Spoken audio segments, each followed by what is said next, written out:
essa mesa, Ana Célia, que não está aqui, que deveria, porque ela chamou de mesa do lançamento oficial do Lupa, né? Então ela fala assim, não, a gente vai fazer o lançamento oficial, né? E ela não está aqui. Bom, queria começar me apresentando. Eu sou Lia Calabre, estou presidente da Fundação Casa Rui Barbosa, mas, como eu sempre gosto de dizer, sou pesquisadora do setor de estudos de política cultural da Fundação, trabalhando com a questão de políticas culturais há quase 2 décadas. Né? A ideia, na verdade, dessa mesa então, fazemos mais apresentações institucionais e um pouco, né, falando um pouco do desafio que a Ana Célia nos colocou, né, um pouco antes. Eu gostei assim, de sermos fadas e fados, né, do nascimento do NUPA, e um pouco do comprometimento e do engajamento de cada uma das nossas instituições. Exatamente sendo anfitriã, então eu vou deixar para apresentar a Casa Rui por último, né, e na verdade queria então passar para o João Pondé, do Instituto de Economia.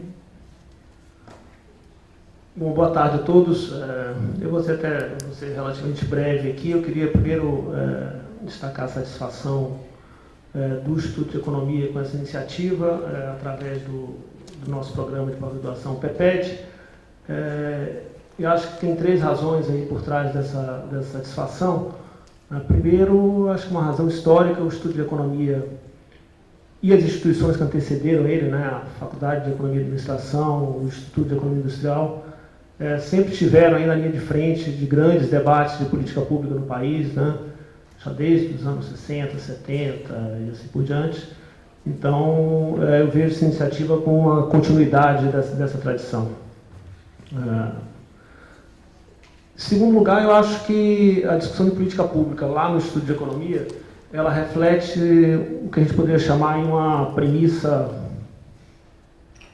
quase metodológica do trabalho que a gente faz lá, né? Acho que todos os pesquisadores do Instituto de Economia, ou pelo menos a grande maioria deles, parte da premissa de que nas ciências sociais a gente não consegue fazer um trabalho científico no qual o lado positivo e o lado normativo estejam necessariamente implicados, né? Tanto no sentido do lado normativo ser um desdobramento do trabalho, quanto no sentido de ser mesmo uma motivação, né, da pesquisa teórica e da pesquisa empírica. Então, o Instituto de Economia hoje tem um leque muito grande de pesquisadores, uma variedade muito grande de abordagens teóricas, etc. E acho que esse pluralismo do Instituto de Economia pode ajudar muito aí em reforçar, digamos assim, a variedade e o pluralismo no debate também sobre políticas públicas. Em terceiro lugar, acho que a terceira razão está na própria criação do PEPED, né? A criação do PEPED no Instituto de Economia partiu, em parte, do reconhecimento de que a discussão de política pública é uma discussão também multidisciplinar, né? Ou seja, que o Instituto de Economia teria muito a ganhar com a abertura de uma frente multidisciplinar para discutir as políticas públicas, né?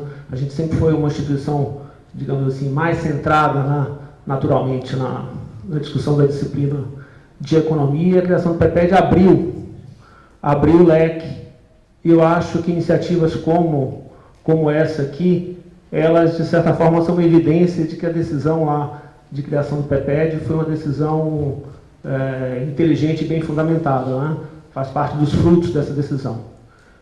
Então, o Instituto de Economia, naturalmente, está envolvido e comprometido com essa iniciativa, né? Espero que, amanhã todos vão estar lá no Instituto, né, utilizando as instalações do Instituto, e eu espero que os debates ao longo do dia de hoje, do dia de amanhã, sejam bastante profícuos. Tá? Então, desejo aí que o seminário seja bastante produtivo.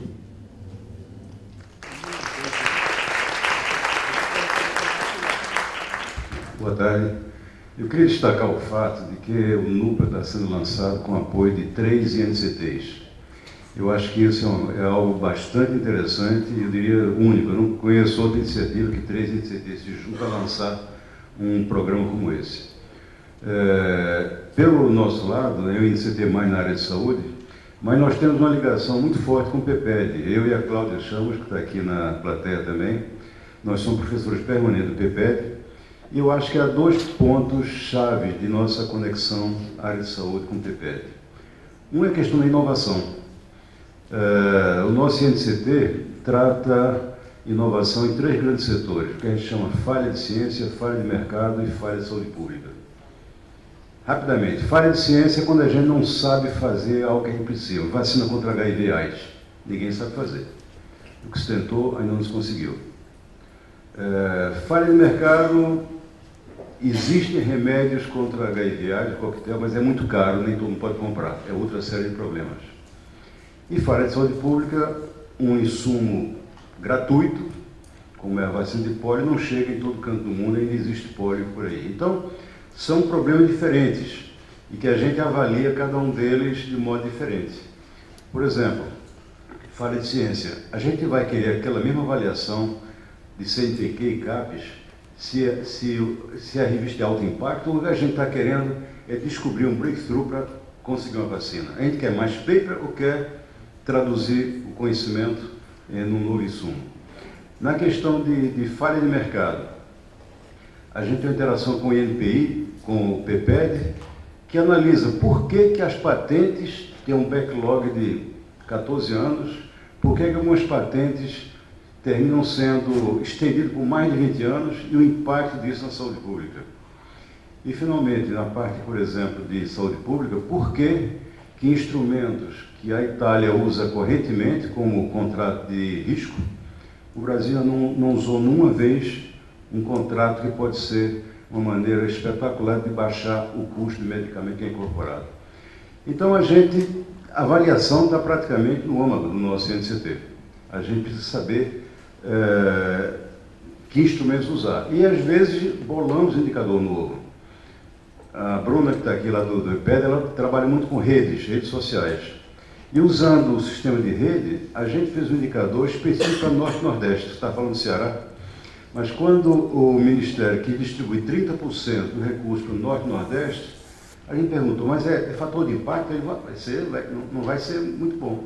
Nós começamos analisando rede e vendo aquelas instituições que, se por acaso ela não tivesse, a rede cairia. Ou seja, uma instituição chamada cut point.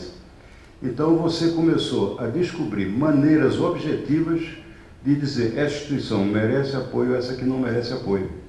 Então, esse tipo de avaliação é algo que o PEPED nos ajuda muito. Os nossos mestrandos e doutorandos, eles entram muito nessa disputa para descobrir novas maneiras de compensar as falhas de mercado, as falhas de ciência, as falhas de saúde pública. Tá? Então, eu fiquei muito satisfeito quando vi o impacto. Temos 11 resumos. 10 chegaram e 1 chegou ontem. A gente vai ver se ainda encaixa no GT2 que a Cláudia e eu estamos coordenando. Então, é um prazer muito grande estar aqui. Eu parabenizo essa iniciativa. A Ana, quando ela me disse 2 semanas atrás, estamos mandando isso, Ana, são 2 semanas só. Mas foi assim, eu acho que todo mundo correu e estamos aqui com um auditório bastante bem concorrido. Obrigado. Boa tarde a todos. Queria, em primeiro lugar, agradecer a Lia Calado por ter, mais uma vez, eu estive aqui no seminário organizado pela Marta Ives, mais uma vez, ter sido gentilmente cedido esse espaço, que é muito bom, né? A gente está aqui de novo. Queria também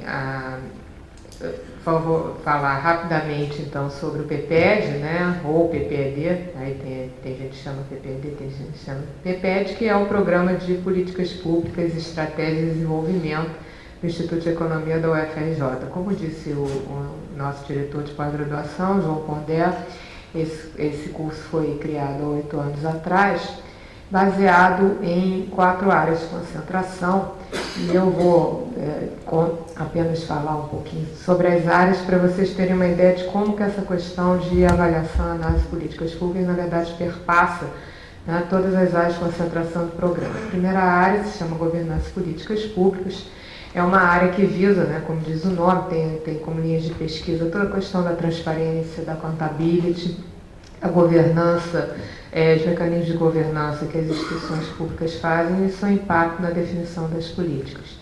A segunda área de concentração, instituições, estratégias e desenvolvimento, analisa de que forma as ações institucionais e os arranjos institucionais afetam as estratégias empresariais.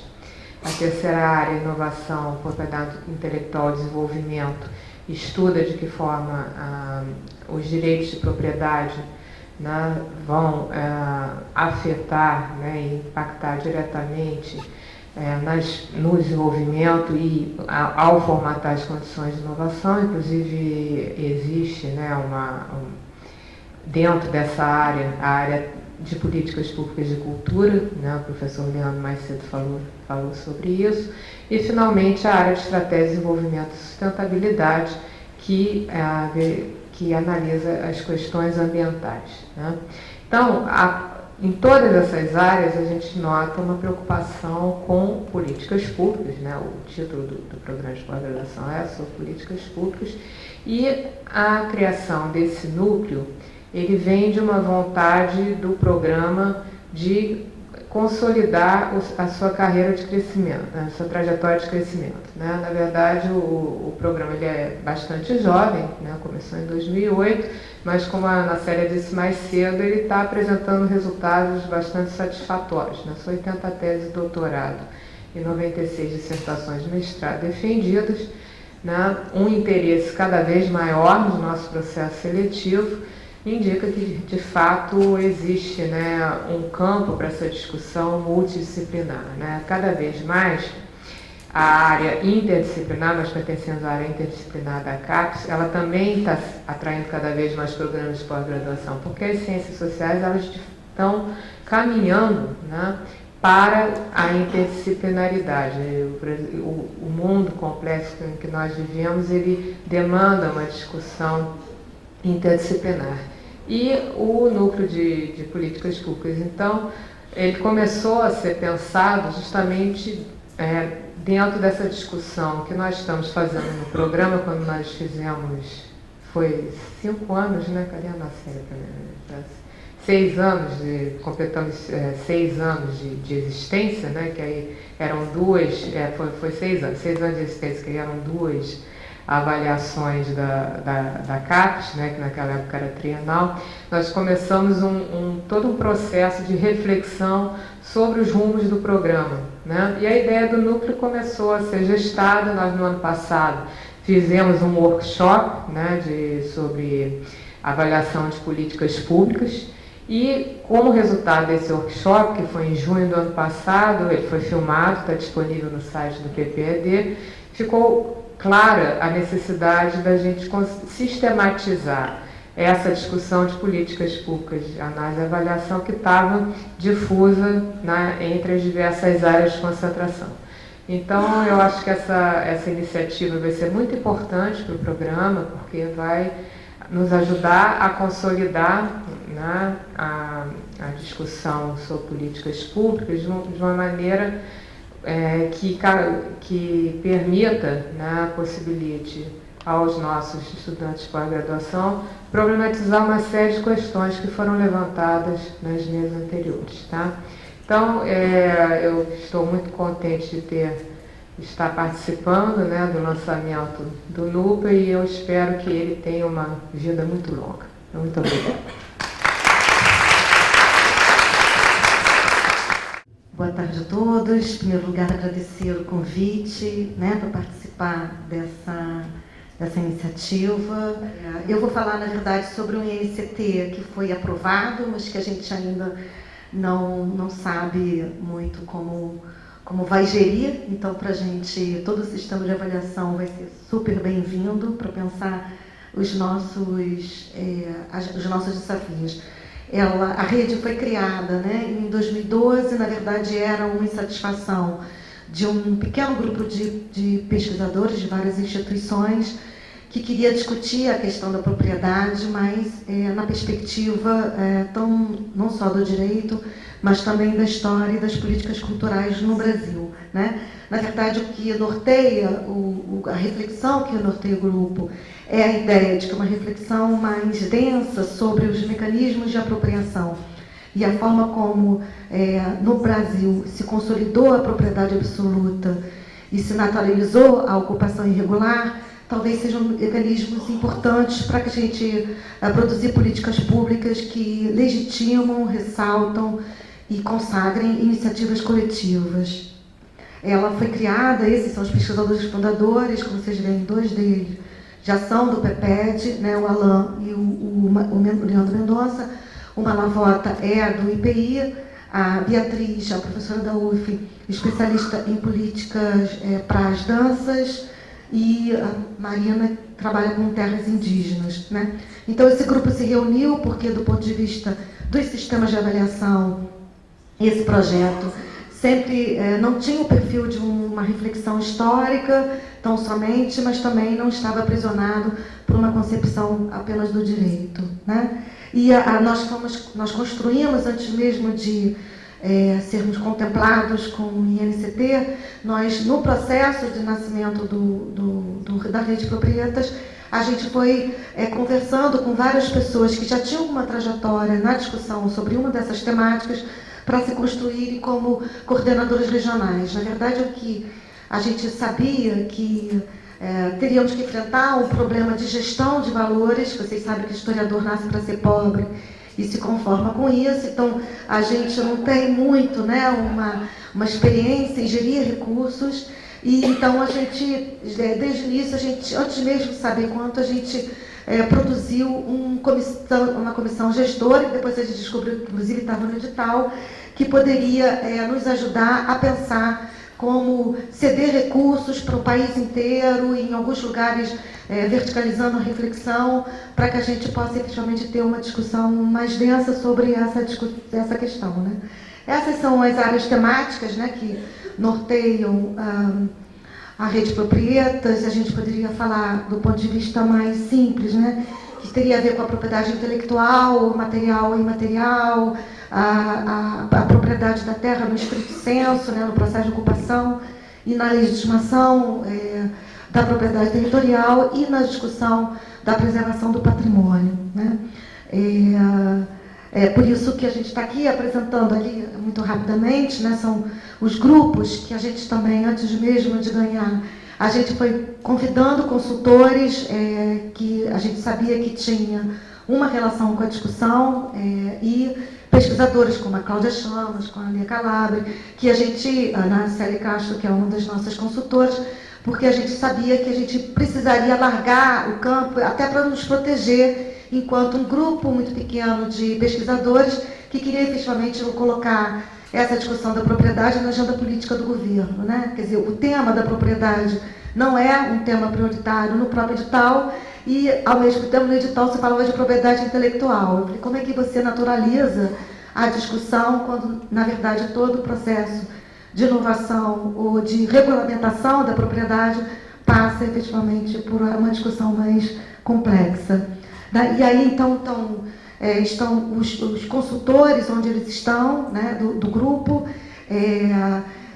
que a gente começou a convidar, mostrando a proposta, indo nos lugares, né, para criar uma sinergia que não fosse inventada, mas que fosse o resultado, efetivamente, de uma história, né, de legitimação. Bom, eu não preciso falar que a Eliana Ostrom é a nossa fonte de inspiração. Ela não é, a reflexão teórica da Eliana Ostrom não é uma novidade para os historiadores, principalmente os historiadores do século XVIII, como eu, mas, na verdade, a capacidade que ela teve de se inspirar nos historiadores que pensavam a questão da propriedade coletiva e transformar isso num processo de legitimação das experiências coletivas, eu acho que é um grande gancho para a gente, né? O que a gente está fazendo por enquanto, né? Quer dizer, por enquanto, em primeiro lugar, a gente começou a discutir o que significaria transformar, construir uma cultura de legitimação da propriedade coletiva, ou das experiências de preservação de patrimônio, né? Em geral, as preservações de patrimônio, primeiro, elas estão muito centradas na região sudeste, e segundo, elas, ao mesmo tempo, congelam e impedem, né, e muitas vezes distancia os seus habitantes mais próximos. O exemplo emblemático é o caso de Paraty, né? Então, a gente começou a pensar como a gente iria para o interior e fazer com que as comunidades percebessem o patrimônio como alguma coisa que lhe pertence, né?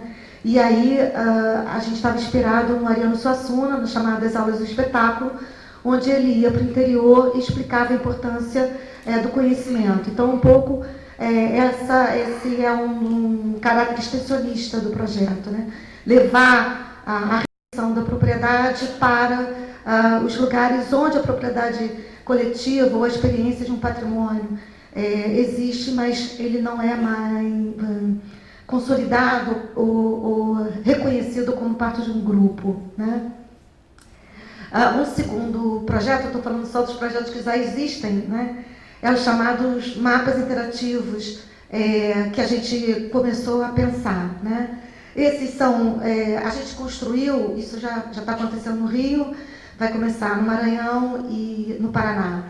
A gente também sabe que existe um grupo muito grande de pessoas de várias áreas que estudam patrimônio, né?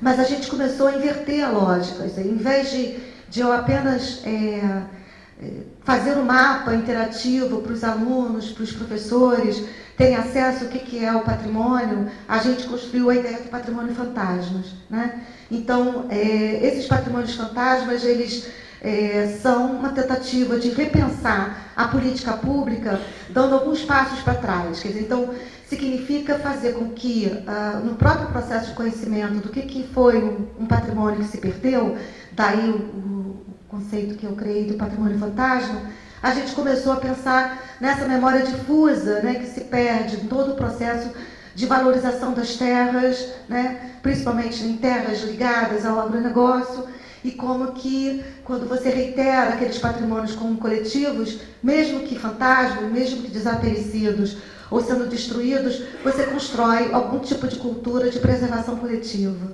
né?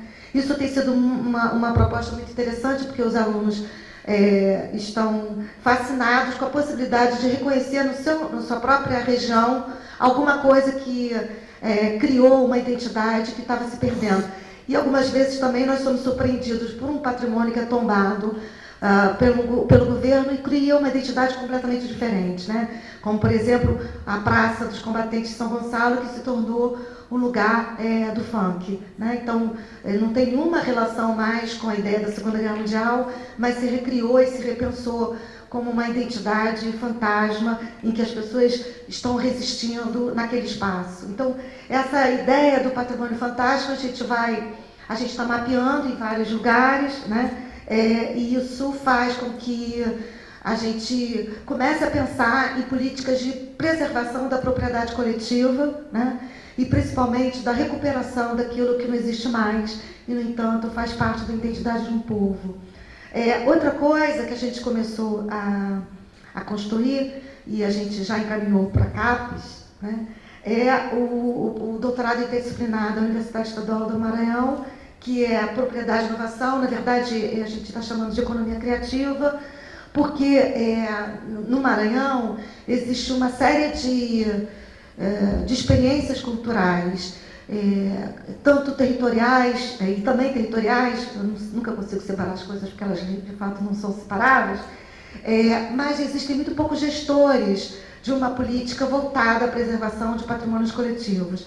Então a gente pensou no mestrado e no doutorado em economia criativa, porque é alguma coisa que poderia transitar entre a reflexão histórica, a capacidade de análise do direito e a própria dimensão do conhecimento das artes, nessa capacitação, né, de um novo grupo de pessoas capazes de efetivamente compreender o que é uma política cultural, né, e criar mais tarde gestões da economia criativa, né, gestores da economia criativa. E uma outra faceta do projeto é a gente criar um mestrado profissional semipresencial sobre história pública, na medida em que isso também tem se tornado um aspecto importante de se pensar a visibilidade do conhecimento histórico na construção da identidade de um povo, né? Eu preciso dizer que, quando a gente ganhou o INCT, a primeira coisa que o meu instituto falou foi: que bem, você vai ter que sair daqui porque você agora não é mais historiador. Então, assim, as pessoas também têm muita dificuldade em identificar o que é uma coisa interdisciplinar, né? Parece que eu estava virando uma historiadora de segunda categoria, porque, afinal de contas, eu não era só uma historiadora mais. Essa tentativa de transplantar fronteiras e construir novos mecanismos de interação, eles efetivamente não são fáceis, né? E a ideia da história pública é exatamente produzir uma reflexão que possa ser mais reconhecida como uma política em que a história é acionada como legitimação. Eu costumo brincar com isso, porque a história é um campo de conhecimento que serve para legitimar qualquer coisa, né? E quase nunca essa legitimação, ela efetivamente tem como desdobramento uma política pública mais consistente. Então, você aciona o passado para você, muitas vezes, empobrecer esse passado e, portanto, fazer uma política do presente extremamente rasa, superficial, etc. Então, na medida em que a gente começa a pensar, efetivamente, quais são as políticas públicas que a gente quer, no sentido de pensar as políticas de preservação das propriedades coletivas ainda existentes e as propriedades da manifestação cultural como um todo, talvez seja muito interessante. A gente também está pensando, outro lugar que a gente tem, já tinha alguma discussão, é no Unicentro, que é a Universidade do Paraná, né? Aqui a experiência que a gente tem, que esse grupo tem com as propriedades tradicionais, né? Principalmente a gente faz uma parceria com eles já tem há muitos anos, que são os faxinais, né? Que é uma experiência de propriedade coletiva, que está desaparecendo desde que o governo estadual legislou, né? Então, essa tensão entre o aprisionamento produzido pela lei, né, e as leituras que se fazem sobre os faxinais acabaram sendo também elementos importantes para a gente pensar quais são as chances efetivas de preservação dessas propriedades coletivas, que, afinal de contas, foram fontes de inspiração da própria Elinor Ostrom, né? E na UEMA, a gente também tem, já começa discussões sobre as chamadas quebradeiras de coco, né? Que já há uma tese de história da UF sobre isso, 2 documentários sobre a quebradeira de coco, e muita pouca reflexão sobre a legislação que tentou aprisionar as quebradeiras de coco, conhecida no Maranhão como Lei Sarney, né? Não poderia ser outro nome. Bom, no final, a gente...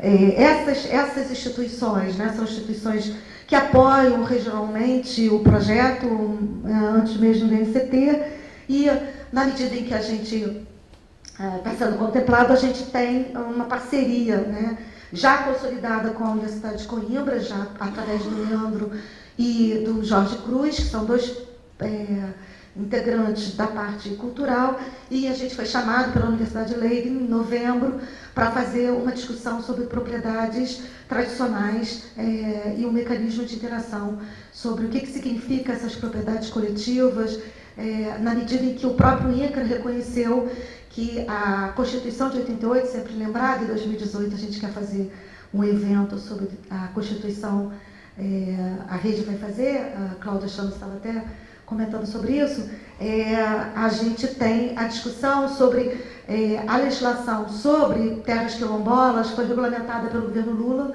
a legislação sobre terras indígenas já está expresso na própria Constituição de 88, mas a gente tem muito pouca reflexão sobre as populações tradicionais. O que preserva muitos juízes é a determinação da Organização Internacional do Trabalho, que muitas vezes é usada como mecanismo de algum juiz para conseguir consagrar essas terras tradicionais. Isso foi medido pelo procurador do INCRA, que durante anos tentou resolver o problema das propriedades coletivas, principalmente em áreas muito distantes daqui do centro, né?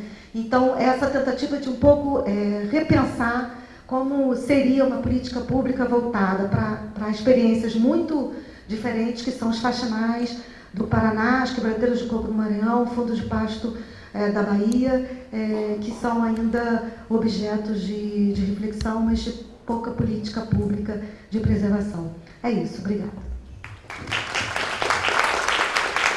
E para a gente, um pouquinho antes da gente encerrar mesmo, eu queria um pouco apresentar a Fundação e o setor, dizer que mais do que recepcionar o evento, na verdade, nós nos propusemos a ser uma das fadas ou um dos fados e efetivamente integrar o NUPA a partir dos estudos de políticas culturais. A nossa proximidade com o programa, enfim, vem de um tempo, então agora eu vou lá um pouco nas disciplinas do Alain e do Leandro, enfim. E aqui, na verdade, agora eu falo como pesquisadora e não como presidente da instituição, e vejo, Leandro já falou um pouquinho, e penso um pouco a área de cultura como uma espécie de irmã caçula das políticas que compõem o núcleo, como, enfim, saúde, desenvolvimento industrial, inovação, enfim, um pouco como irmã caçula das políticas públicas. Eu acho que seja no tratamento constitucional, seja no âmbito das próprias políticas públicas, a área da cultura marca a sua presença, ela está marcada nessa área há pouco tempo, há poucas décadas. Enfim, alguns de nós diz que as primeiras culturais datam lá dos anos 30, mas a gente começa a ver ações mais efetivas desenhadas para o campo da cultura, um pouco lá nos anos 60, os esforços da ditadura, nos anos 70, depois nos anos 80, os esforços do Celso Furtado, a ideia da produção de indicadores, a questão da política, da autonomia, o processo de redemocratização, enfim, quando a gente tem a tentativa de elaboração e de construção de um campo que é desmontado, no momento Fernando Henrique Cardoso, as políticas neoliberais, enfim, é uma história com muitos altos e baixos e eu estava brincando com o Alcides dizendo que assim que eu faço é sempre a minha construção a partir da perspectiva histórica. Ele estava dizendo, você faz uma avaliação, estávamos ali discutindo um pouco sobre as multiplicidades do conceito de avaliação. Mas, enfim, é a chegada dos anos 2000 que eu acho que a gente pode efetivamente começar a encontrar uma maturação no nível federal de iniciativas que se constituem enquanto políticas, ou que se pretendem constituir intencionalmente enquanto políticas, porque tem aquilo que a gente classifica, mas que necessariamente não se propunha intencionalmente como política. Eu acho que especificamente a aprovação do Plano Nacional de Cultura, como um plano decenal de 2010 a 2020, que precisa ser acompanhado, que é monitorado através de 53 metas e que vem se reproduzindo nos níveis estaduais e municipais, com planos e que terão metas, chama acadêmicos e chama os gestores para essa discussão de políticas culturais e de avaliação e acompanhamento. Eu acho que para nós que trabalhamos e militamos nessa área, estar no NUPA, integrar o NUPA, vai ser um excelente exercício de aprendizagem, de reflexão sobre o campo da cultura. Eu gosto muito do trabalho interdisciplinar, transversal, eu acho que a gente aprende bastante nessa troca, inclusive na atual conjuntura, quando a gente discute o conceito de cultura para além do campo das artes, o conceito de cultura ampliada, o conceito de cultura antropológica. Então, estamos em todas as áreas, estamos discutindo com a saúde, estamos discutindo com o meio ambiente, e aí, com o turismo, com a natureza, como nas outras discussões que tivemos aqui. Eu acho que as especificidades da cultura e as suas fronteiras fluidas são para nós um desafio adicional ao processo tradicional de análise e avaliação. Ele tem muitas vezes tensionado o próprio desdobramento das políticas que foram serem levadas a cabo, enfim, na última década. E nesse sentido, na verdade, né, saúdo a criação, a constituição do núcleo, dizer que a gente, na verdade, se integra efetivamente, e a gente acredita que, enfim, o compartilhamento das experiências, das expertises de análise e avaliações de políticas públicas com os colegas das outras áreas, certamente vai ser para nós de grande valia, e nesse processo constante que a gente já faz anualmente, com um seminário anual, onde a gente traz acadêmicos, né, já esteve aqui com a gente, ele, né, falou antes, que a gente traz, enfim, acadêmicos, gestores, né, militantes da área de cultura, e eu imagino que uma ação como essa e uma presença como essa só vai fortalecer, ampliar, enfim, e multiplicar as parcerias que a gente já tem, os esforços que a gente já tem na construção de políticas públicas e na avaliação das mesmas. Então, saúdo e obrigada.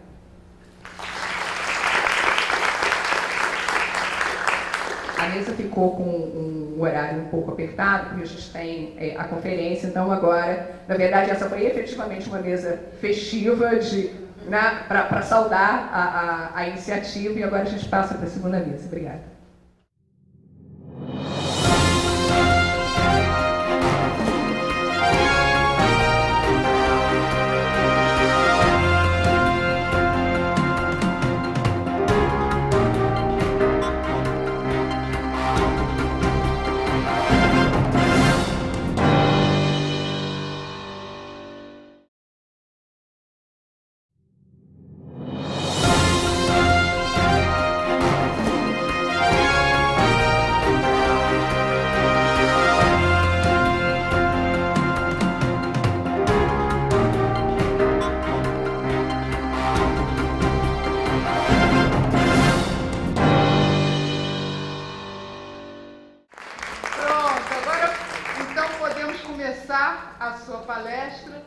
Sobre o Estado como problema e solução, e depois, que é a piada, e depois, então, o Leonardo vai interagir aqui, vamos interagir nessa experiência tão interessante. Pode continuar. Vamos expandir a imagem. Pronto.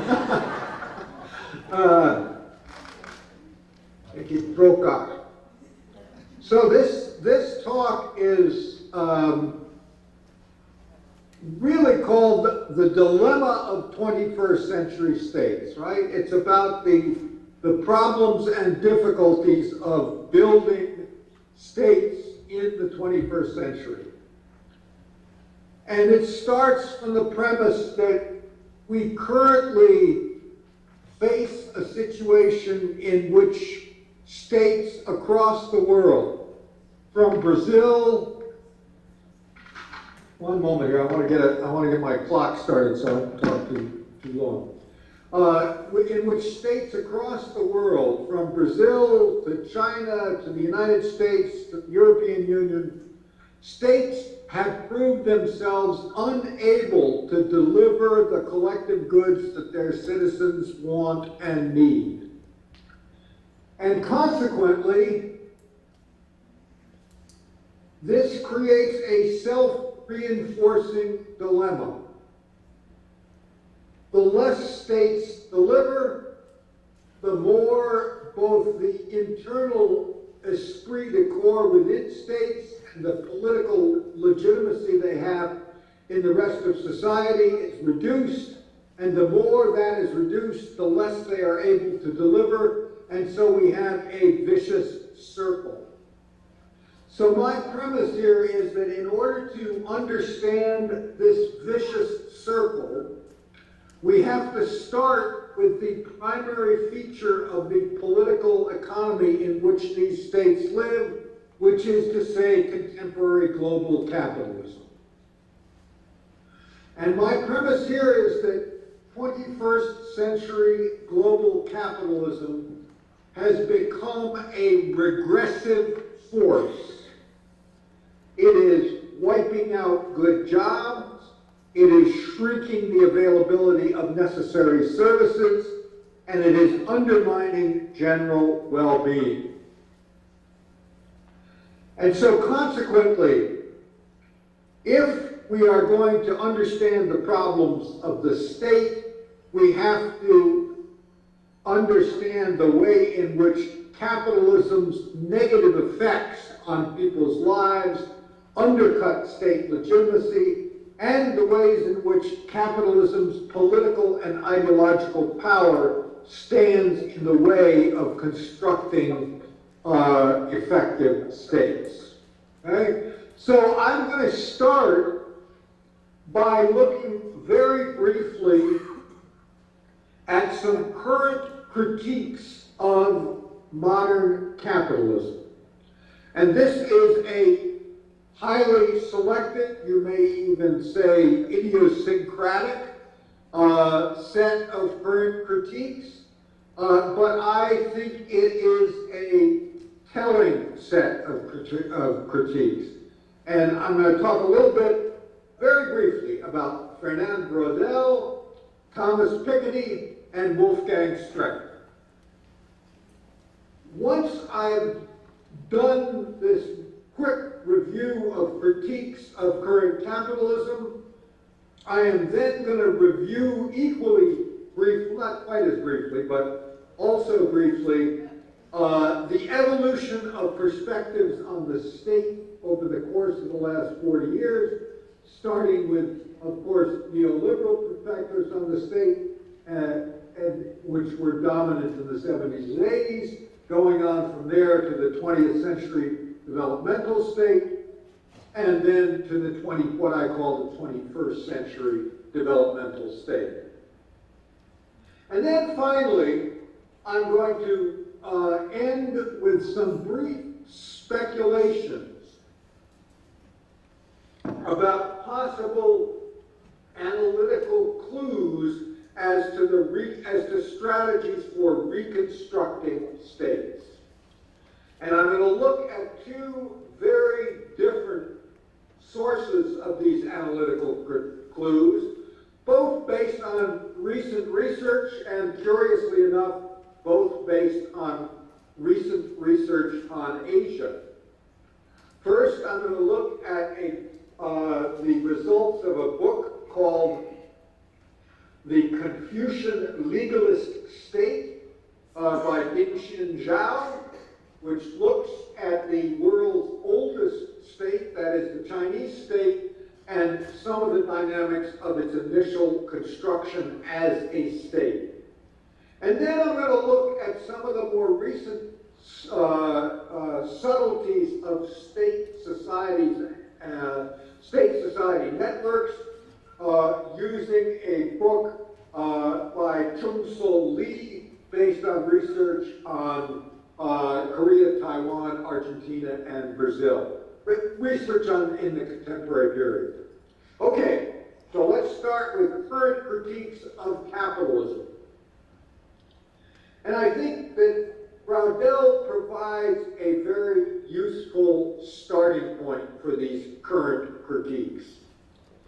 And his starting point is basically to reject the idea that capitalism equals the rule of markets, and to argue instead, quote, that capitalism is the zone of the anti-market, where great predators roam and the law of the jungle operate. So Braudel is arguing that capitalism is not about markets and market exchange. Capitalism is about raw power and the ability to enforce control over the appropriation of surplus. Okay? So for me, that is the starting point for thinking about modern capitalism, is that you don't want to start with markets, you want to start with power, and you want to start by worrying about the power of capitalism and capitalists. Okay, my second starting point is Thomas Piketty, whom I'm sure you are all familiar with, even if you haven't read all 800 pages. Piketty is, to me, particularly useful in that he provides a counterpoint to one of my favorite theorist of contemporary capitalism, and that is Karl Polanyi. Contra Polanyi's theory of the Great Transformation, Piketty sees the post-World War II golden age of capitalism as the exception that proves the rule. The rule is the inexorable increase of economic and social inequality, and by implication, the inexorable increase of political inequality as well. Okay? Now you can also see Piketty as arguing that, in a slightly more positive sense, that the Golden Age represents an unusual period in which the domination of the state by capital was constrained by other sources. In either case, the point is that for Piketty, capitalism in its current form presents a bleak and inexorable evolution toward greater inequality, both political and social and economic. And Wolfgang Streeck really goes further in reinforcing the bleakness of Piketty's projections of the future of capitalism. Now, for Streeck, capitalism is, quote, a social order and a way of life vitally dependent on the uninterrupted progress of private capital accumulation. And, as far as Streeck is concerned, defined in this way, capitalism has reached its limit.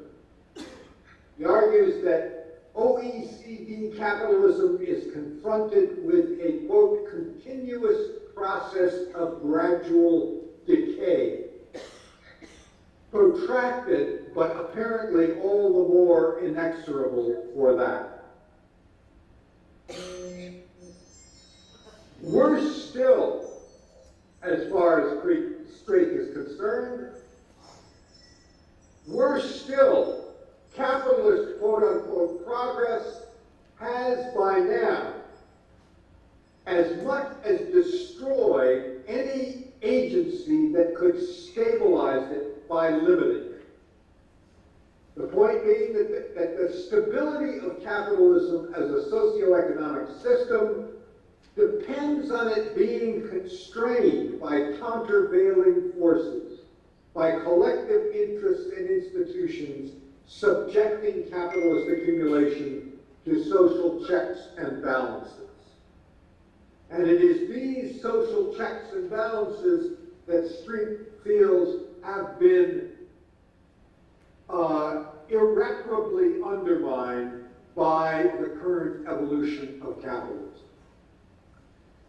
Okay, so we have here three visions of contemporary capitalism, all of them bleak, all of them politically as well as economically bleak, and we might underline that none of these three critiques are critiques that are subject to being countered by any notion of development, because they are all critiques derived not from the analysis of developing countries or the global south, but rather from the analysis of the heartland of fully developed capitalism in Northern Europe.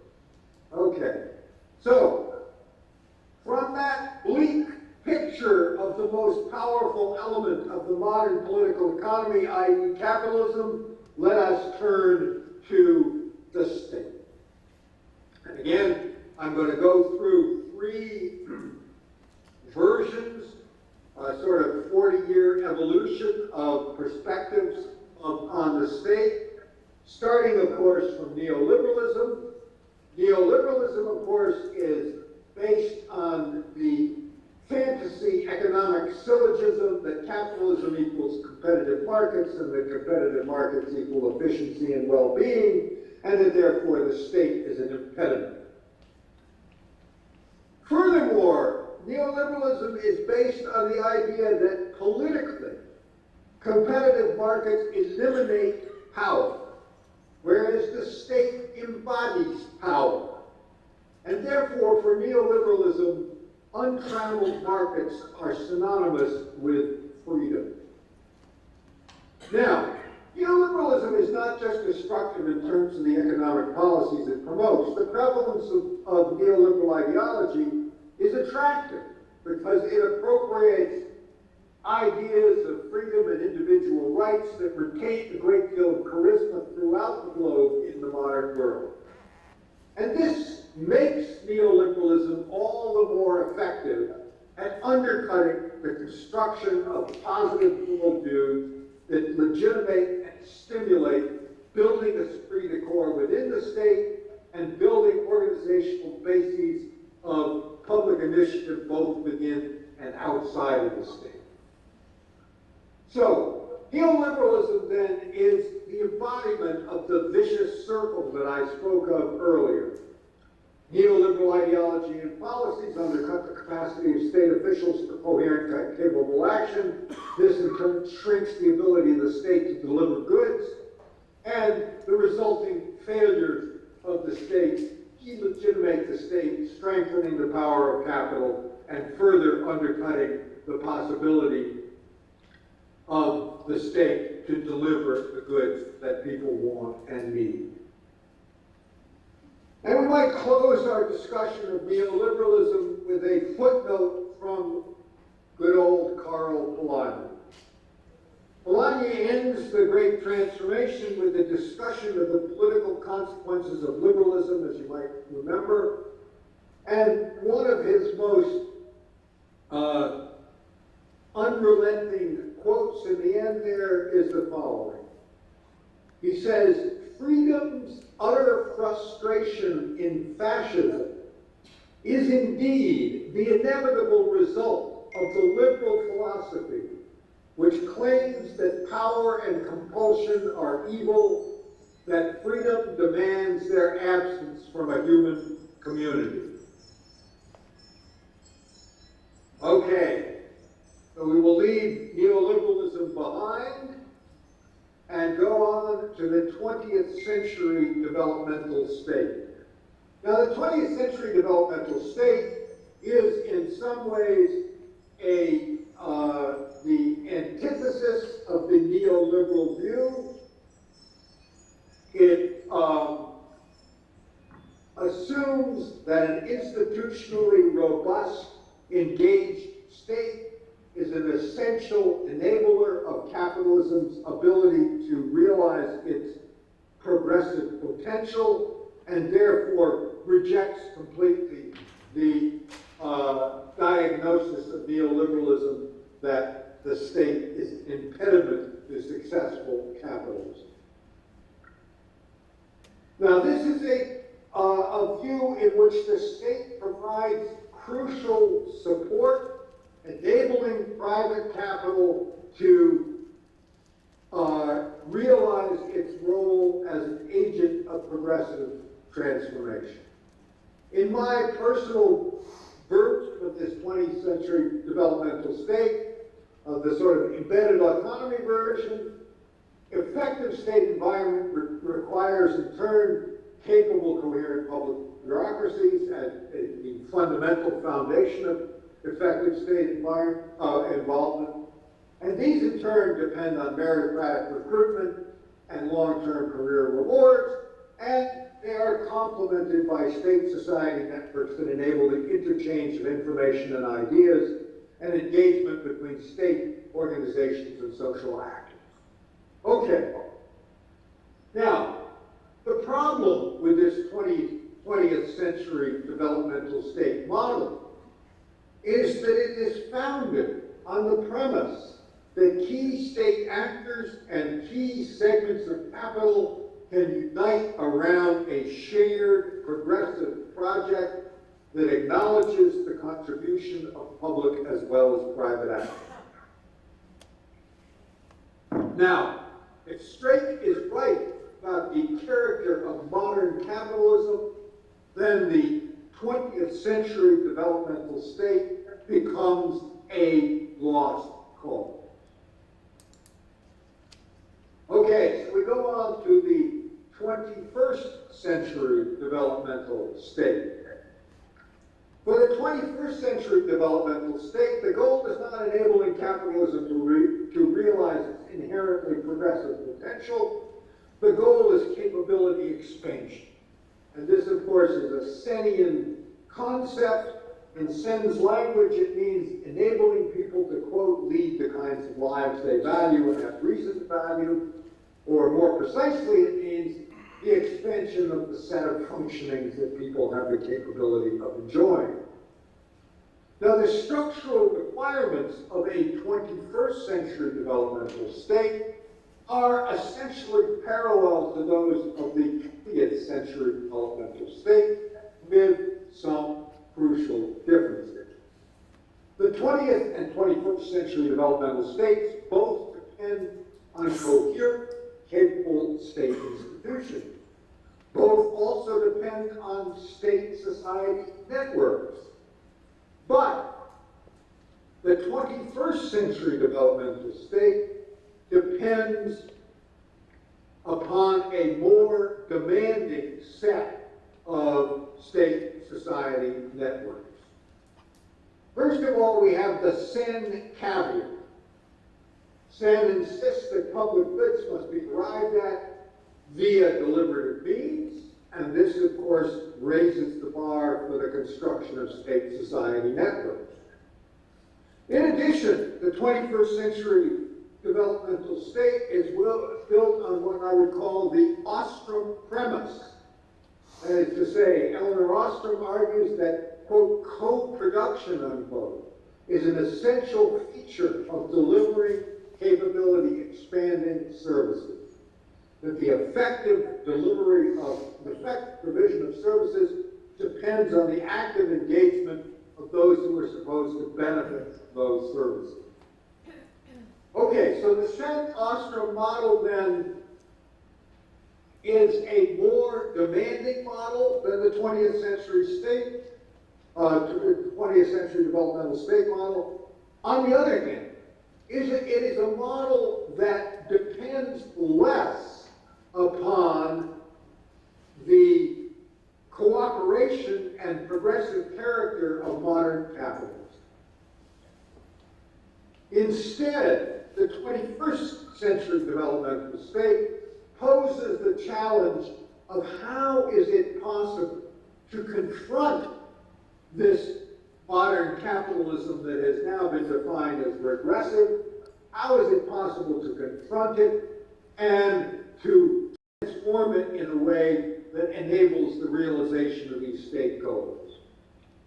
Now, unfortunately, the how-to manual for realizing this 21st century developmental state has yet to be written. What must be accomplished is clear, but no one has figured out robust strategies for how to accomplish it. And I wish that I could spend the last 10, 15 minutes of this talk by laying out those robust strategies, but unfortunately, I share with others the failure to actually put together a compelling set of robust strategies. So instead, I must content myself, and you must content yourselves, with simply a couple of interesting clues from these very disparate pieces of research. The first is drawn from this recent book last year, The Confucian Legalist State, A New Theory of Chinese History by Bingqin Zhao. Now, Zhao starts out roughly 3,000 years ago, looking at how what was at that time a chaotic set of warring and unstable in China.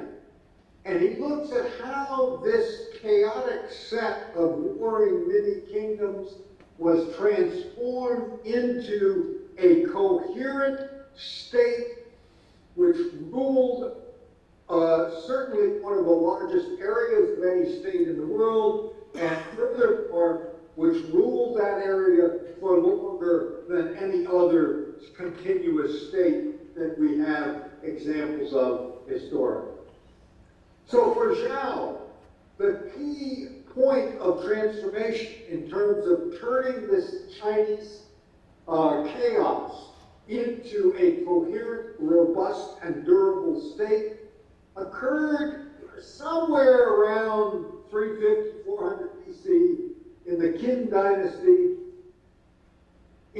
at which point Qin Shi and other rulers of the part of the Chinese state decided that if they were going to create stability and a robust set of rules, the starting point was a bureaucratic apparatus, but that in order to have such a bureaucratic apparatus, it must be founded on a set of ideological, cultural principles that the various incumbents of the state apparatus would and could and would adhere to consistently.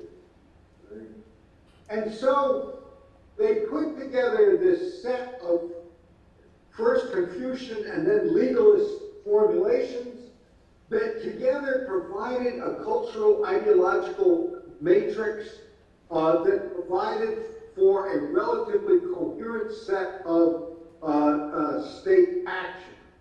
Now, this accomplishment, it's hard to really convey the magnitude of this accomplishment because it was an accomplishment that enabled a very thinly stretched, small state apparatus in terms of numbers of people relative to the size of the territory being governed, a large and variegated territory.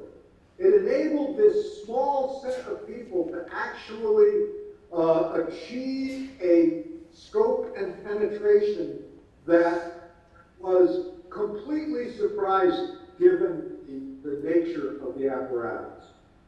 Now, obviously, I'm not advocating that we should all go out and buy textbooks on Confucianism and try to reinvigorate our states by learning the rules of Confucian legalism. But what I do think that this example illustrates is that two ideas, and in 350 BC, Confucian legalism was a new idea. New ideas can be surprisingly effective tools for discovering public purpose. Shared, legitimating cultural ideological formulations can have robust and powerful consequences for the possibility of reinvigorating states and reinvigorating public purpose more generally. And our current cultural ideological toolkit may indeed contain ideas with at least equal or greater unrealized potential than the potential of Confucianism would have appeared to be had you looked at it in 400 BC. Okay, let me move on to my second example, and that is a look at the construction of contemporary state-society networks, state-society networks at the end of the 20th, beginning of the 21st century in Korea, Taiwan, Argentina, and Brazil. And this analysis is based on a book which will appear next month by Chung-So Lee called When Solidarity Works. labor civic networks and welfare states in the market reform era, coming out with Cambridge University Press. Okay, what is the point of this book? The point of this book is that state-society networks, even though they appear to be similar, are quite different in terms of their consequences, depending on quite specific features of their structure. And what Chong-So Lee sees as the key features that made state-society networks more effective at particular points in the history of these 4 countries, and made them more effective in some of the 4 countries than in others. The key difference in terms of the structures of these state-society networks was that effective networks combine what Lee calls embeddedness, which is a little bit different than my version, and cohesiveness. Okay, for Chong-So Lee, embeddedness means that the activists in these networks built ties to civil society associations. Cohesiveness, on the other hand, in his model, means that the activists in these networks built ties to political parties and state organizations. And it was the possibility of doing both of these things at the same time that made these networks effective when they were effective. Okay? Now, just as Confucian legalist ideology is an unlikely candidate for providing the basis for more effective state construction, likewise, Chong-So Lee's networks were unlikely candidates. They were started initially by activists who were marginalized from the politics of the countries in which they were operating, marginalized by authoritarian repressive regimes. But what Chong-So Lee argues is that it is precisely that marginalization, precisely the necessity of working initially underground, that gave them the impetus to create these combinations of embeddedness and cohesiveness. Okay, so I highly recommend this book.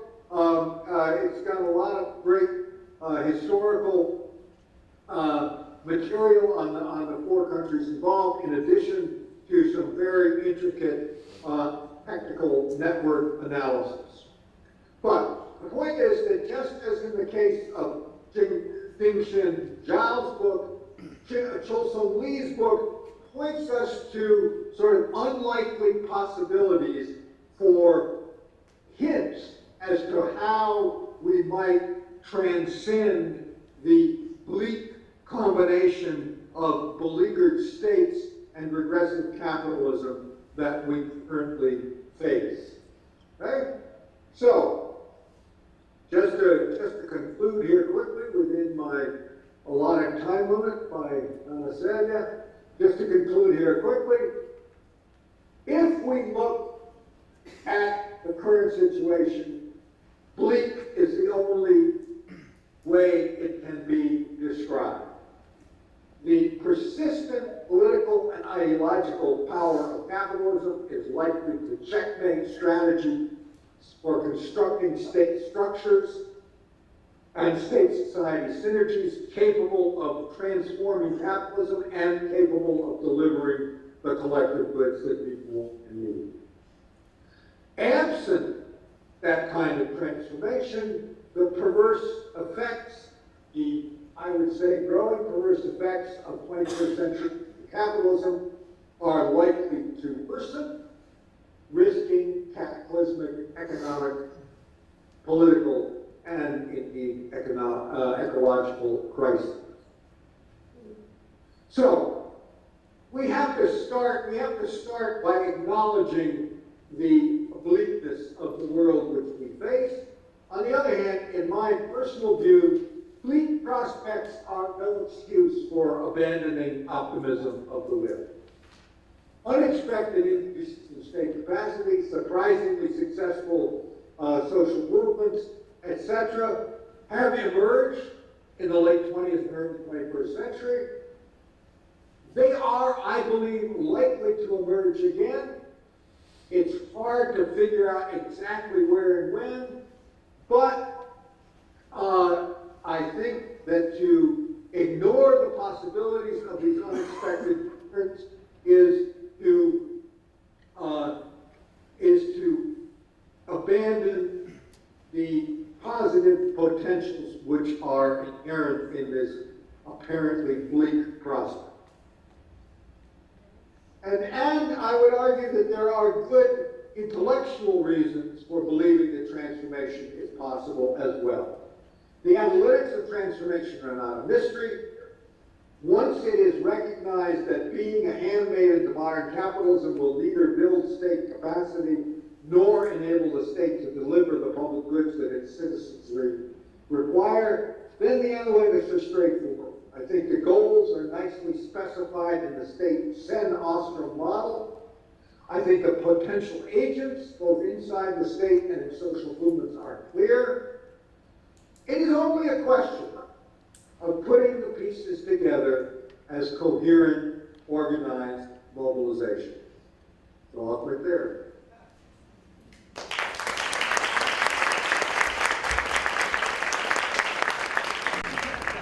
Bom, o Peter é sempre brilhante, né, com uma capacidade explicativa surpreendente, porque ele consegue ser ao mesmo tempo, como ele sabe, bastante subversivo, mas ao mesmo tempo otimista, né?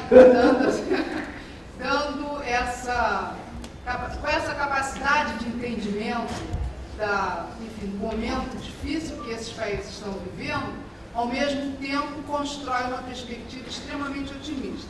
Mas quem vai fazer esses comentários, e não vão certamente nessa direção, irão em outro, é o professor Leonardo Bulanar, que é professor da Universidade Estadual do Rio de Janeiro, da UERJ, é também diretor de pesquisas do MINDS, Multidisciplinary Institute for Development and Strategy, e é também consultor do nosso INCT PPED, e professor várias vezes, nos deu cursos no nosso programa de políticas públicas.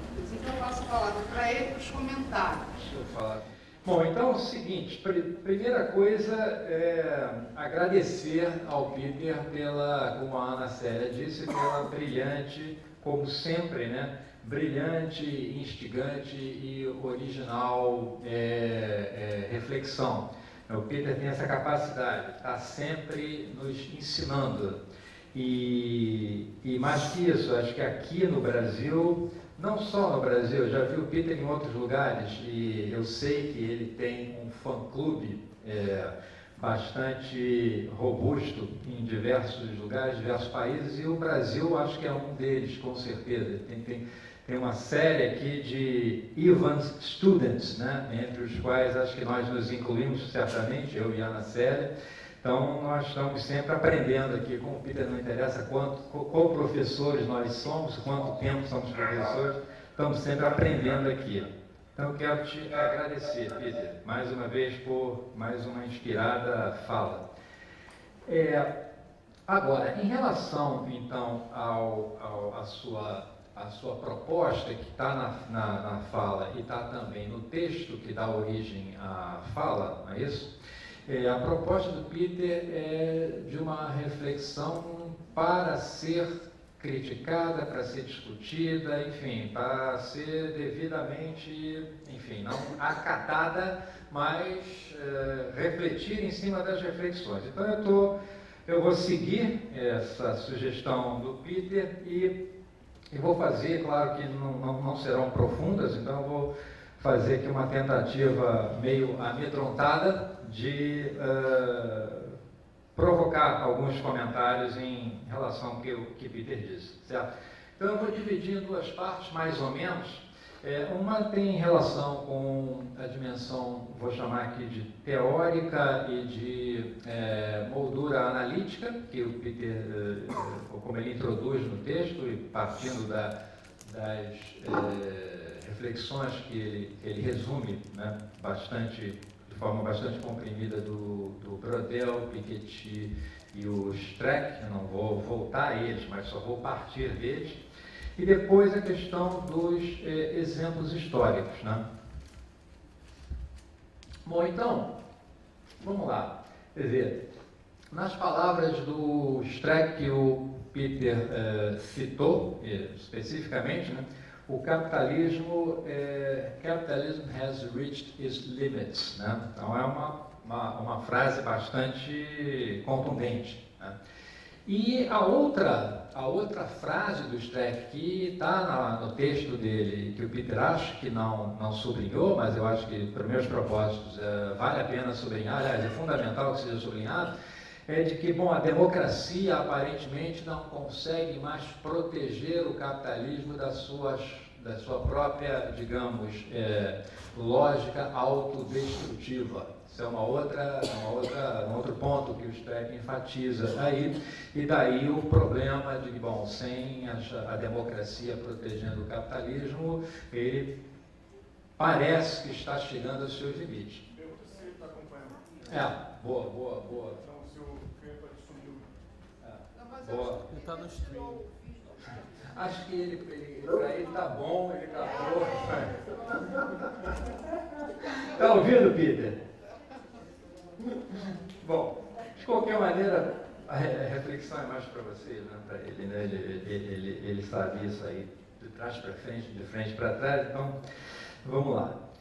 Então, se a gente parte da reflexão dos três autores, né, do Brodel, quer dizer, que não está falando sobre o mundo contemporâneo, mas pega as três reflexões de Brodel, Piketty e Wolfgang Streeck, realmente o panorama pintado é extremamente pessimista, não é isso? A ideia é de que nós estamos chegando aí no fundo do túnel, é quase que uma volta ao marxismo, né? O capitalismo chegou ao seu limite, está na hora de uma transformação radical aí, ou seja, eu acho que se a gente segue a lógica da análise desses três autores, o resultado é, bom, então, para parafrasear o Bernie Sanders, nós precisamos de uma revolução política. Esse é o ponto, né? E não é isso que acaba aparecendo no texto, né? Então, essa hipótese ela é rejeitada. Agora, ela é rejeitada em função de quê? Em função dos exemplos históricos que o Peter explora, mas esses exemplos, eu vou voltar a eles um pouquinho adiante, eles não são exatamente inspiradores, exceto talvez a Coreia do Sul, por um lado, e a China por outro. A China, enfim, ele fala de Brasil, ele fala da China, ele fala da Coreia do Sul, ele fala do Brasil, né, e agora, enfim, introduziu esse livro novo aí que diz alguma coisa sobre Taiwan e Argentina, mas de qualquer maneira ele nem se referiu ao Brasil aqui, mas no texto está bastante referência. Então, vamos lá. Do ponto de vista da questão da teoria e da moldura analítica, o que me parece que faz falta no texto, e também acho que na fala do Peter, acho que teria que, dada a gravidade aí da situação pintada, do quadro pintado, eu acho que não aparece uma discussão de partidos políticos, ou melhor, da dinâmica dos partidos políticos como uma correia de transmissão entre a sociedade civil, entre como funciona a sociedade civil e o Estado. Porque fica a dinâmica da sociedade civil de um lado e o que ele chama de enhancing capabilities of the state do outro lado. E onde estão as correias de transmissão aí? E no meu caso, quer dizer, eu acho que não há só uma, mas certamente os partidos políticos são fundamentais para compor, ou seriam, a meu juízo, fundamentais para compor esse quadro. Por quê? Porque, uma vez introduzidos na análise, a dinâmica dos partidos políticos que nós temos, pelo menos, quer dizer, não quero generalizar demais porque eu justamente vou contra o excesso de generalização em seguida, mas a dinâmica dos partidos políticos, o que ela nos traz, pelo menos ela me leva para o que eu chamaria de o que os americanos eles chamam de the elephant in the room, né? O problema grande na história. Qual? O problema da democracia. Em que sentido? No sentido de que, aí eu coloco como pergunta, mas é uma pergunta que eu tendo a responder afirmativamente. A pergunta é a seguinte: será que nós não estamos, também não estamos diante, além dos problemas enunciados pelo texto, pelo Peter, então os problemas no capitalismo contemporâneo, será que nós também não estamos enfrentando uma crise da democracia representativa de estilo ocidental? Eu acho que essa é uma questão, é uma discussão que parece que é bastante, resistimos bastante a fazê-la, né? Mas eu acho que é o caso. Agora, por que isso coloca um problema do ponto de vista da moldura analítica que eu vejo no texto? Porque se de um lado está o capitalismo com os seus problemas, se dirigindo, digamos assim, para a sua própria cova, e do outro está a democracia, agora não mais capaz de protegê-lo, então a gente tem uma dicotomia, para mim, um pouco excessiva. Ah, tá bom. Só um instante.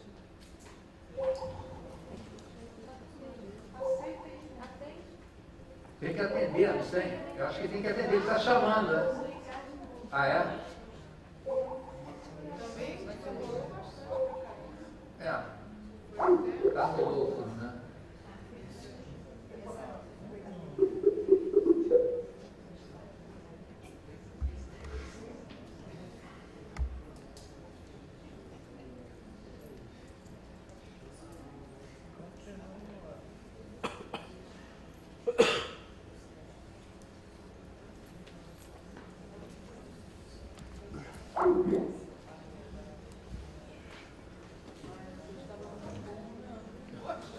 Bom,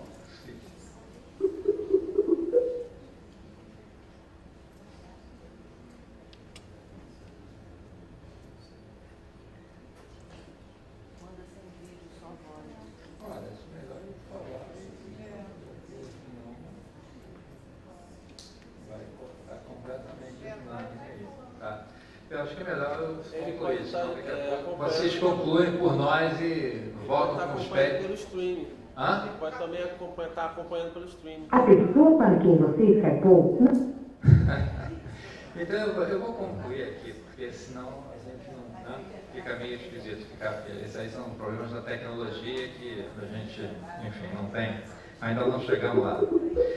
Bom, então, que dizia eu, se a democracia é deixada de fora e vista como elemento protetor, etc., etc., então fica uma dicotomia onde o capitalismo está vivendo seus problemas e a democracia não é mais capaz de protegê-lo, mas ela em si não é o problema. Bom, o que eu estou chamando é justamente para, colocando como questão, é se nós também não temos uma crise da democracia representativa de tipo ocidental, caso em que a democracia se torna parte do problema e não mais parte da solução. Então, a configuração do capitalismo é um problema, mas a configuração da democracia é também um problema, tá certo?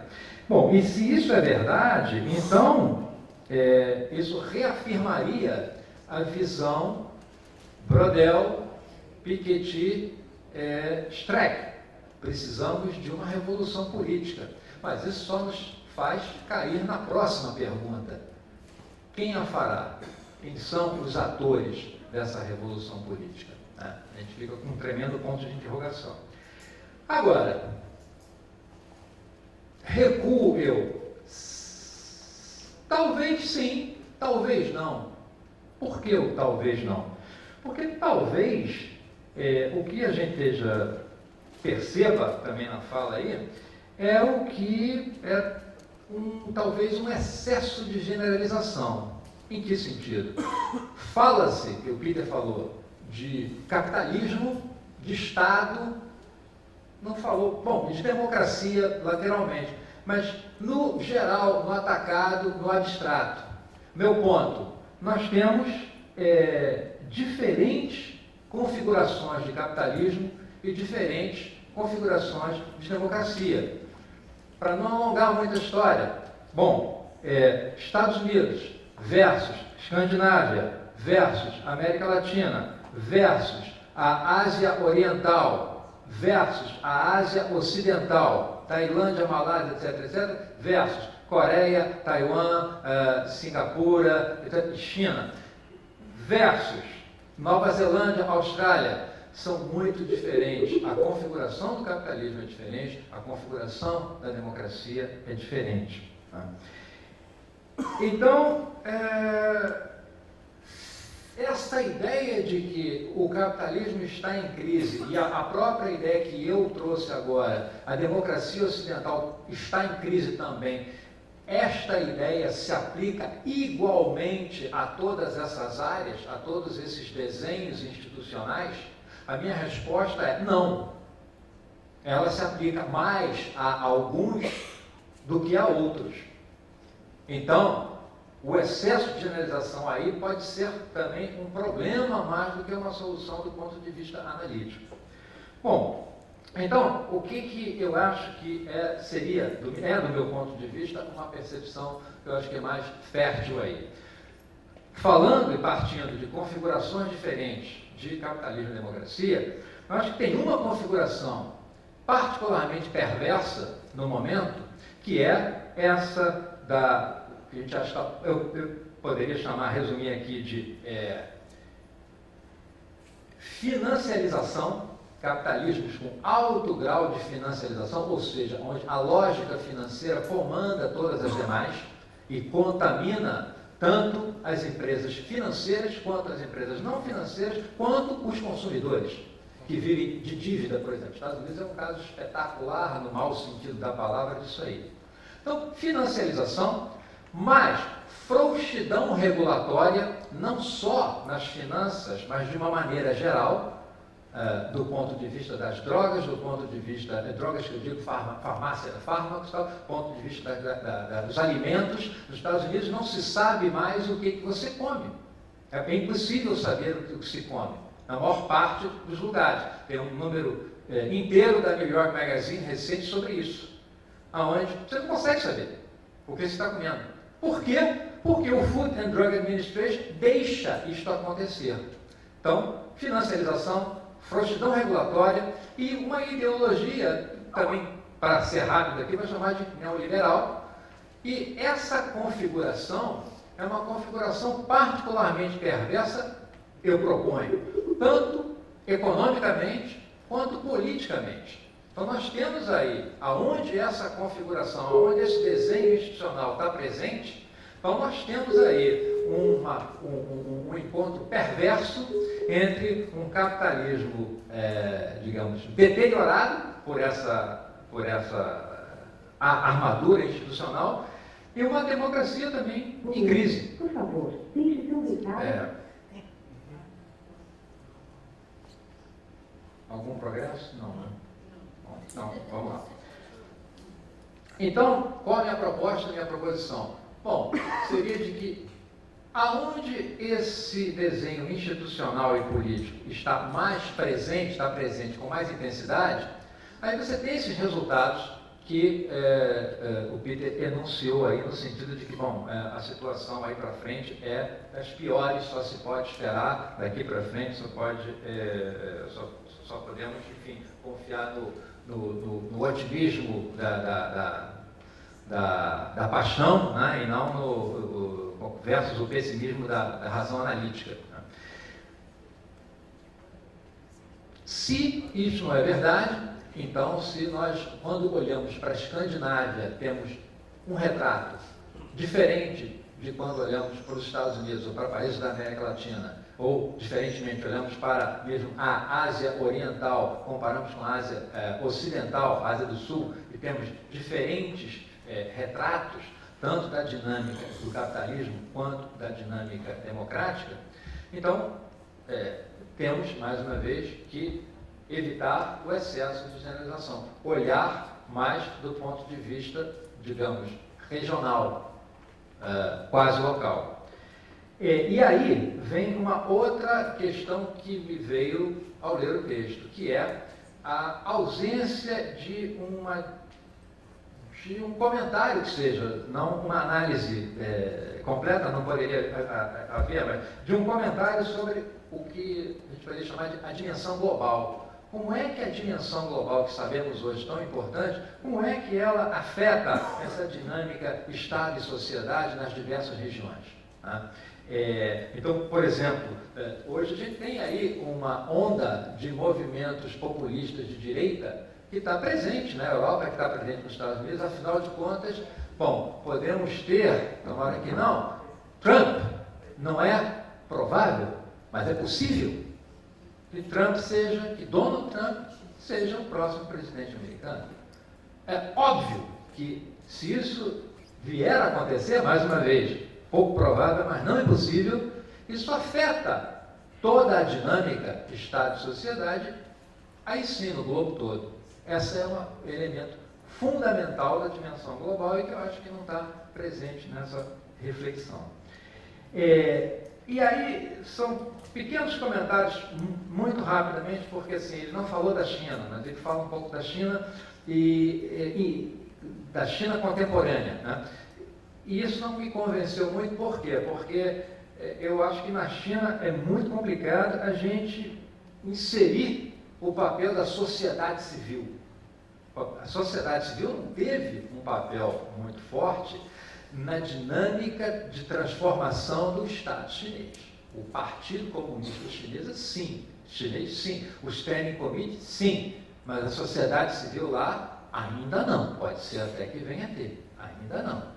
Aí depois ele fala, o exemplo para mim mais interessante, inclusive o que tem resultados aparentemente mais duradouros, é o da Coreia do Sul. A Coreia do Sul, que surpreendentemente ele não mencionou, é onde partiu-se de um Estado extremamente autoritário, o Estado Park, né? Agora com uma sociedade civil engajada, incluindo os estudantes coreanos, entre outros, uma série de grupos que lutaram e depois se realmente linkaram, através do conflito, mas depois passando do conflito a um certo tipo de cooperação, no sentido que o próprio Peter enuncia no Embedded Autonomy dele, acabaram por ajudar a redirecionar a política pública na Coreia do Sul. E hoje a Coreia do Sul é uma democracia estável, uma ótima distribuição de renda, um nível per capita alto e uma como é que chama? Social safety net, né? Uma rede de serviços sociais também admirável. Então a Coreia realmente fez a transição e parece estável. É o país mais interessante do ponto de vista como laboratório para estudar como é que uma situação dessa pode dar certo. E depois fala do Brasil. Bom, no Brasil nós estamos aqui vivendo, nós sabemos que nós possivelmente estamos aí na beirada de uma virada perversa, muito perversa do ponto de vista de direitos econômicos, sociais, etc. Tudo bem, nem tudo que ganhamos provavelmente será perdido, mas a gente está numa encruzilhada aí que não favorece minimamente os ganhos da era Lula, muito pelo contrário, eles estão totalmente sob ataque, nós sabemos disso diariamente. Né? Então, para voltar e concluir com uma nota de otimismo aí, eu acho que, para mim, é particularmente interessante o ponto de vista do próprio Peter, mas num texto dele anterior a esta reflexão. Peter, voltando aqui, que o autor que mais me inspira do ponto de vista da reflexão sobre a questão do Estado é exatamente o autor chamado Peter Evans, mas especialmente no texto de 1993 chamado O Estado como Problema e como Solução. Porque essa me parece a forma mais inteligente de se indagar sobre o Estado. Não é colocá-lo ou como bandido ou como mocinho. É perguntar em que condições, quais são as condições que fazem do Estado parte da solução, quais são as condições que fazem dele parte do problema. E é óbvio que para isso você tem que entrar numa discussão de dinâmica política. Essa não é uma discussão nem de economia, nem de statecraft. É uma discussão muito mais complexa, onde a dimensão política dos partidos, da dinâmica dos partidos políticos tem que ter um papel importante. E aí, só para concluir, eu sugiro a vocês que quem viu já, só quem te lembrar do último documentário do Michael Moore, que é esse documentarista americano que tem uma série fantástica de documentários, eles deveriam todos ser estudados, ou seja, melhor, estudados não ser dados como matéria e tal, que se chama Where Do We Invade Next? Esse documentário é, como os demais do Michael Moore, muito brilhante, porque ele é didático e ao mesmo tempo ele é sofisticado. Ele é didático, mas não é simplista. Qual é a ideia-chave aí? Ele sai dos Estados Unidos e diz, olha, porque agora os Estados Unidos usaram a guerra para resolver os seus problemas. Não deu certo. Então, aí ele brinca, eu fui chamado pelo Departamento de Estado e me deram a missão de sair aí para ver outros países e saber como é que eu vou resolver o problema. Ele falou, tá bom, eu aceitei a missão e fui. O que ele faz de fato? Ele faz, olha, eu vou buscar em outros países, e todos os países que eu vou visitar são países que eu sei dizer o nome deles, ou seja, são países próximos. E eu vou buscar soluções para problemas norte-americanos, problemas nossos, deles, americanos, econômicos, sociais e políticos. Para onde ele vai? Ele vai para a França, ele vai para a Itália, ele vai para Portugal, ele vai para a Alemanha, ele vai para a Finlândia, ele vai para a Eslovênia. Então, é um show de quê? De soluções. Quais são os temas? A Islândia. Então, quais são os temas? Bom, Islândia, o que você faz do ponto de vista de regulação financeira quando você tem uma catástrofe como a da crise de 2007? Como eles fizeram? Tem respostas ali. Solução. Na França, a alimentação do ponto de vista do colégio, das crianças de colégio, ele compara com a alimentação norte-americana e tal, aí os meninos franceses olham para os pratos que os meninos americanos comem e falam, isso é comida? Aí, que mais? Direitos econômicos sociais, na Itália, direitos econômicos, legislação trabalhista, na Alemanha, questão de drogas com marihuana, etc., em Portugal, que mais? Bom, educação, tanto sofisticada quanto do ponto de vista da educação primária e secundária, na Finlândia. Em todos esses lugares, relações de capital-trabalho, na Itália, ele vai nas fábricas, fábrica que faz roupa para Dolce & Gabbana, a outra que faz motocicleta Ducati, etc., uma série de fábricas, e ele conversa com os patrões e com os empregados, e está todo mundo satisfeito. Os empregados têm 2 horas de almoço, e tem férias remuneradas, tem isso, tem aquilo, tal e tal. E isso, vem cá, aí ele fala para os patrões, mas vocês não ficam revoltados com isso? Ele fala, não, claro que não. Os empregados estão felizes, nós também estamos, e tem mais, eles trabalham muito melhor, porque estão felizes. Coisas normais, óbvias. Mas aí ele diz, olha só, isso resolve um problema nosso. Olha só, o Michael Moore tentou, isso resolve um outro problema nosso. Por que eu estou tocando nisso aqui? Porque isso aí é um conjunto de soluções numa situação onde nós achamos que só existem problemas. Então o capitalismo está em crise? Sim e não. Está em crise em algumas dimensões e não está em crise em outras dimensões. E aí é que eu acho que a ideia do Peter pode ser inclusive aprofundada, porque não se trata só do Estado como problema ou como solução, em lugares distintos, países distintos ou épocas distintas. O Estado pode ser problema e solução no mesmo país. Nós sabemos disso. No Brasil nós temos áreas onde o Estado é problema sério e onde ele é solução. No próprio caso norte-americano, acabei de falar, em termos de regulação financeira, um desastre. Em termos de regulação de modo geral, do ponto de vista, mais uma vez, de fármacos, de alimentos, etc., um desastre. Né? Agora, do ponto de vista do financiamento público de ciência, tecnologia e inovação, um sucesso. Os livros recentes do Fred Bloch, que o Peter estava no projeto, quando o projeto começou, o livro da Linda Weiss, um tremendo sucesso. Do ponto de vista de financiamento das artes, é um tremendo sucesso. Do ponto de vista das universidades, especialmente as research universities, também é um sucesso do ponto de vista de fazer a universidade. Do ponto de vista dos estudantes que entram nas universidades, um problema tremendo, porque todo mundo sai de lá endividado, 100, 200 mil dólares de dívida para sair de Harvard ou de Yale. Então, o Estado é problema e solução na mesma área, na mesma seara. Eu acho que é essa a análise importante. Esse é o tipo de ponto de partida que me parece o mais fértil, exatamente do ponto de vista de estudar capacitações estatais e como elas podem ser remodeladas, modeladas, implementadas, etc. Então, essas seriam as provocações ao Peter, que lamentavelmente não deve ter ouvido a maior parte da fala, mas depois eu mando os comentários para ele e muito obrigado a vocês por terem ouvido. Muito obrigado.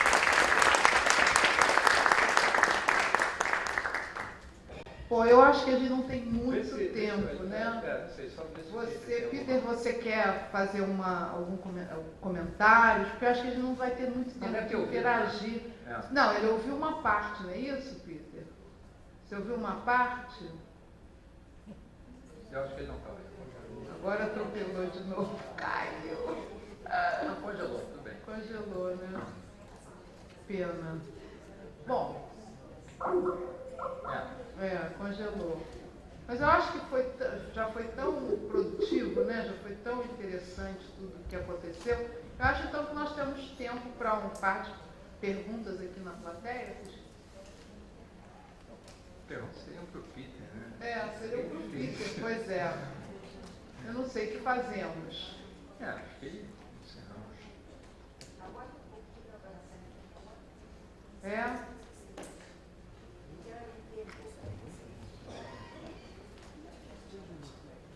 Bom,